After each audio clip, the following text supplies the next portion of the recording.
Cerdas, cegah, edukasi, responsif, deteksi, atasi, dan sembuhkan tuberkulosis part 2. Setelah kita membahas mengenai tuberkulosis di part 1 sebelumnya, sekarang kita akan membahas mengenai tuberkulosis secara lebih lanjut. Yuk kita kenali dulu apa saja gejala yang mengarah pada kondisi infeksi tuberkulosis. Yang pertama, bisa muncul batuk lebih dari 2 minggu. Batuknya ini bisa batuk berdahak atau bahkan batuk berdarah. Yang kedua, bisa muncul sesak nafas. Yang ketiga, demam. Yang keempat, terdapat penurunan berat badan secara drastis tanpa penyebab yang jelas. Yang kelima, bisa muncul badan lemas, lalu bisa juga muncul nyeri dada, penurunan nafsu makan, serta munculnya keringat yang berlebih terutama pada malam hari. Lalu, jika sudah muncul gejala, apa sih yang harus dilakukan? Jika sudah muncul gejala, maka dapat dimulai dengan memeriksakan diri ke fasilitas kesehatan terdekat seperti puskesmas. Nanti di puskesmas, teman-teman akan diarahkan untuk melakukan pemeriksaan dahak, di mana dahak ini diperlukan sebagai bahan pemeriksaan untuk menegakkan diagnosis tuberkulosis. Nah, tuberkulosis ini kemudian akan diperiksa dengan menggunakan mikroskop atau menggunakan pemeriksaan yang disebut dengan pemeriksaan tes cepat molekuler. Nah, dibutuhkan 2 kali pengambilan dahak. Yang pertama adalah pemeriksaan dahak sewaktu ketika Anda atau teman-teman datang ke pelayanan kesehatan seperti puskesmas. Lalu yang kedua adalah pemeriksaan dahak pagi, yaitu sesaat setelah bangun tidur. Tapi, bagaimana sih cara mengeluarkan dahak yang benar?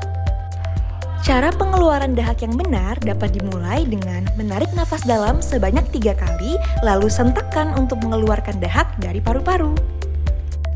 Namun, bila cara pertama masih belum berhasil, maka dapat dilakukan dengan berkumur-kumur terlebih dahulu dengan air bersih. Lalu, coba untuk berlari-lari kecil di tempat, sebanyak beberapa kali. Dan yang terakhir, bisa coba untuk minum air teh hangat terlebih dahulu, lalu coba untuk mengeluarkan dahak seperti cara yang pertama.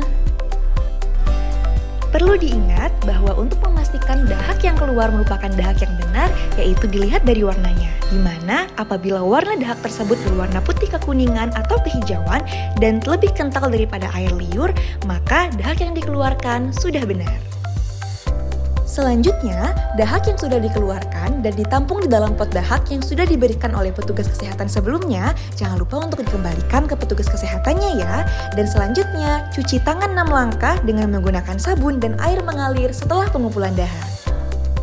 Jika dari pemeriksaan dahak sebelumnya ternyata positif tuberkulosis, apa sih yang harus dilakukan selanjutnya?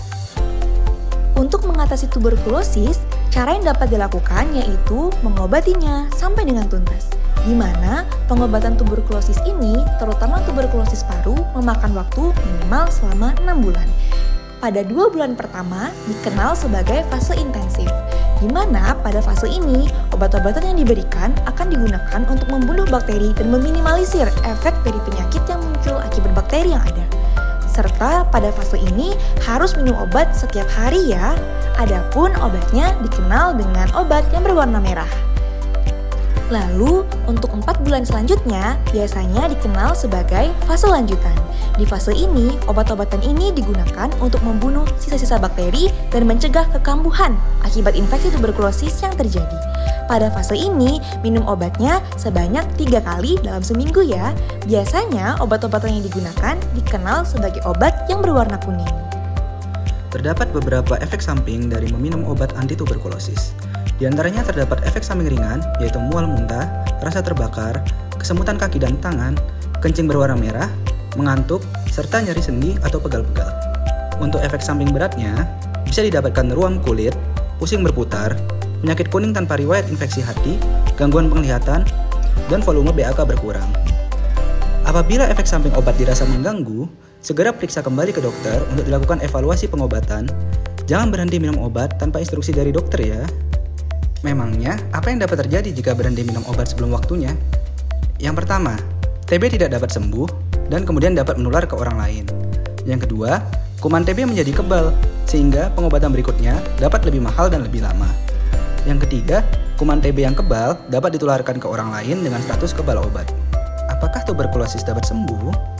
Pasien dapat sembuh maksimal apabila minum obat sampai tuntas dan kemungkinan TB terjadi kembali sangatlah kecil.